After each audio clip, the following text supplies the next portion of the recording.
이번에는 JSX에서 CSS 스타일과 그리고 클래스를 사용하는 방법에 대해서 알아보도록 하겠습니다. 기존의 일반 HTML을 입력하실 때에는 스타일을 작성하실 때 이런 식으로 문자열로 넣어주게 됩니다. 여기 background blue, color white, padding 1, rem 이렇게 설정해 주니까 여기 이렇게 파란색 박스가 나타났죠. 그리고 여기에 green이라는 클래스를 만들었어요. CSS 클래스를 보시면 이쪽에 선언이 되어 있습니다.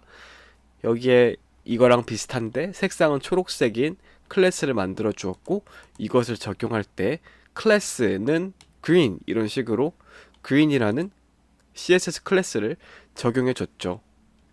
그런데 리액트에서 얘네들을 사용할 때는 조금 달라요. 그러면 어떻게 다른지 한번 확인해 볼까요? 일단은 스타일을 사용하시게 될 때에는 기존에는 이런 식으로 문자열로 넣어줬잖아요.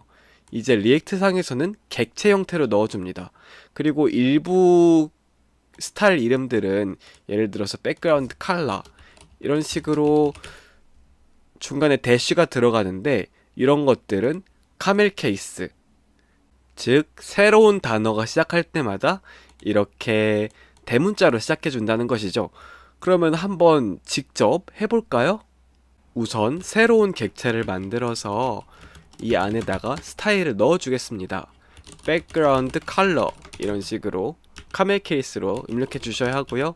색상이나 숫자 같은 거 입력할 때 꼭 문자열로써 입력을 해 주셔야 합니다. 지금 보시면은 여기 16인데 16 픽셀 이런 식으로 단위까지 명시를 해줬죠.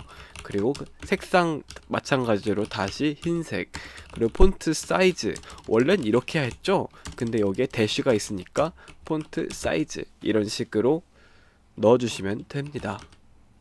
이렇게 스타일을 만들어 줬어요. 그럼 만약에 내가 이 스타일을 여기에 적용하고 싶다, 그렇다면 당연히 이렇게 하는 게 아니라 괄호로 감싸줘야겠죠. 스타일은 스타일, 여기에 적어둔 걸 여기에 적용하겠다 라고 하는 거예요. 그래서 리액트에서 스타일을 사용하실 때는 이렇게 사용하시면 되고요. 자바스크립트 상으로 스타일 입력하는 것이기 때문에 뭐 자바스크립트를 사용해도 되겠죠. 예를 들어서 뭐가 있을까요? 뭐, 5 더하기 10 더하기 픽셀 이런 식으로 하면은 이게 15픽셀로 되겠죠? 뭐 그런 것들을 할 수 있게 됩니다. 이번에는 JSX에서 클래스를 사용하는 방법을 알아볼게요. 아까 전에 봤듯이 기존의 HTML 상에서는 클래스는 클래스 이름 이런 식으로 넣어줬었잖아요. 근데 리액트에서는 살짝 달라요. 어떻게 다르냐면은 클래스 대신에 클래스 네임이라는 값을 사용합니다. 이렇게요. 아까 전에는 클래스라고 했었는데 클래스 네임이라고 해줘야 작동을 해요. 그리고 일단은 지금 이 클래스가 만들어져 있는 상태가 아니니까 CSS 파일을 만들어 줍시다. app.css 파일 만들어 주고요. 여기서 우리가 넣어주고 싶은 스타일을 넣어줘 볼게요. 백그라운드 블랙, 컬러는 아쿠아, 폰트 사이즈는 36픽셀, 패딩은 1렘, 그리고 폰트 웨이트는 두껍게 이렇게 해주고요.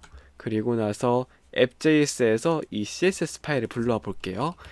import app.css 이런 식으로 불러오시면 돼요. 그리고 이 스타일은 날려줄게요. 요것도 날려줍니다. 그러면은 아까 전에 방금 우리가 여기서 작성한 이 아쿠아색과 검정색 배경을 가진 클래스가 이쪽에 적용이 됐죠. 그래서 이거 한 가지만 기억하세요.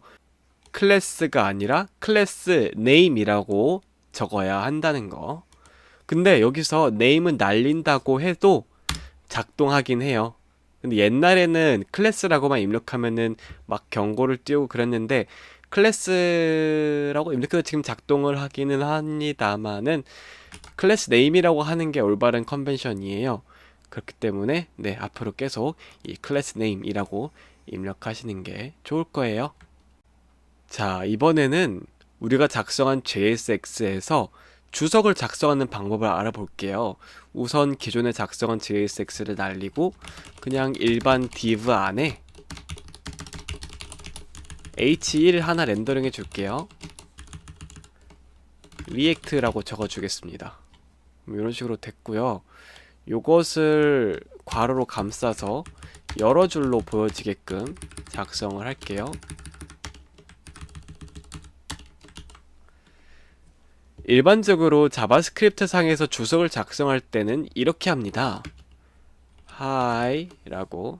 근데 이거랑 똑같이 JSX 내부에서 하면 어떻게 되는지 볼까요?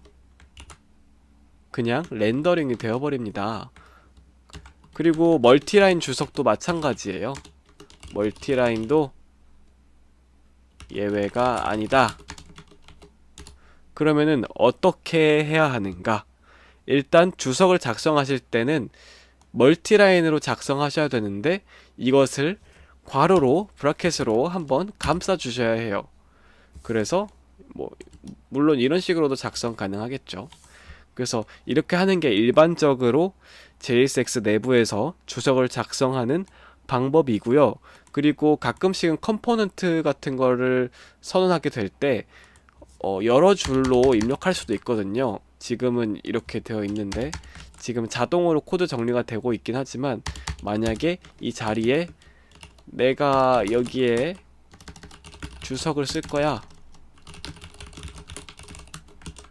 라고 하시면 네, 코드 JSX 태그 사이에도 이런 식으로 주석을 남겨주실 수가 있어요.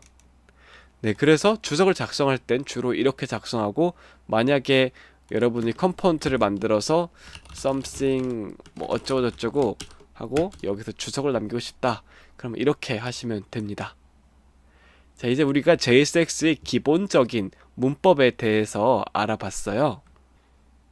이제 우리는 지금 우리가 앱 컴포넌트만 봤는데 우리가 직접 새로운 컴포넌트를 만들어 보고 그리고 컴포넌트에 전달해주는 프롭스와 그리고 컴포넌트 내부적으로 들고 있는 스테이트에 대해서 다음 강의에서 한번 알아보도록 하겠습니다.